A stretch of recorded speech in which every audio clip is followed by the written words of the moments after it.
भगवान श्री रमण महर्षि कहते हैं, स्वयं की 3 इंद्रियों को समझना चाहिए, जीव, आत्मन और परमात्मा। चूँकि अहंकार जो मैं का प्रत्यक्ष और तात्कालिक अर्थ है, जीवन शक्ति और मन सामान की सूक्ष्म गति में प्रत्येक विशिष्ट और अलग अलग व्यक्तियों में केंद्रित और चित्रित होता है। इसे यहाँ जीव कहा जाता है। मैं की यह भावना प्रत्येक व्यक्ति में अलग अलग होती है और व्यक्ति की विशिष्टता को बनाए रखते हुए इस तरह से व्यवहार करती है जिससे व्यक्ति के विशिष्ट चरित्र को मजबूती मिलती है। लेकिन अहंकार या स्पष्ट स्व की ऐसी गति की जड़ और समर्थन किसी ऐसी चीज़ में होता है जो व्यक्तित्व का वास्तविक आधार है और जो स्पष्ट स्व की गति के साथ नहीं चलती या खुद को खो नहीं देती। एक ऐसी चीज़ जो निरंतर सचेत रहती है, भूत, वर्तमान और भविष्य से संबंधित सिद्धांत, वह व्यक्ति में वास्तविक स्वसूचक लक्ष्यार्थ है। जिसका अहंकार स्पष्ट स्व है, यह उत्तरार्ध अलग अलग व्यक्तियों में अलग अलग होता है और इसे सामान्यतः जीवात्मा कहा जाता है। लेकिन आत्मा स्वयं वास्तव में एक है।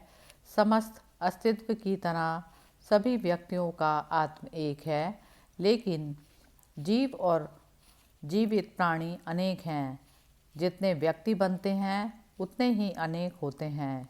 ये आत्मा गठन है जो समय में घुलनशील नहीं है। उनके सहायक स्व के विपरीत जो शाश्वत है, अनंत शाश्वत के समान है, जो गठन और विघटन के अंतहीन आंदोलन में अपने बहुकेंद्रित अस्तित्व को बनाए रखता है। इस प्रकार हम देखते हैं कि 3 अलग अलग अर्थ हैं जिनमें मैं का उपयोग किया जाता है। मैं का सर्वोच्च अर्थ, इसका परमार्थ वह पुरुष है जो व्यक्ति में सांकेतिक अर्थ बन जाता है, क्योंकि वह वही आत्म है जो व्यक्तिगत अस्तित्व और मैं के तत्काल या स्पष्ट अर्थ की अध्यक्षता करता है। व्यक्तिगत करण के प्रयोजनों के लिए अस्थायी रूप से गठित अहंकार या स्पष्ट स्व है। त्रिगुणात्मक आत्म का भाव है मैं और इसके त्रिगुणात्मक अर्थ में इसे समझना है।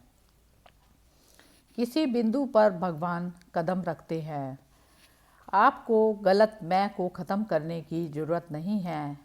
आपको बस इसके मूल का पता लगाना है और वहाँ रहना है। आपके प्रयास केवल यहीं तक बढ़ सकते हैं, तब परे स्वयं अपना ख्याल रखेगा।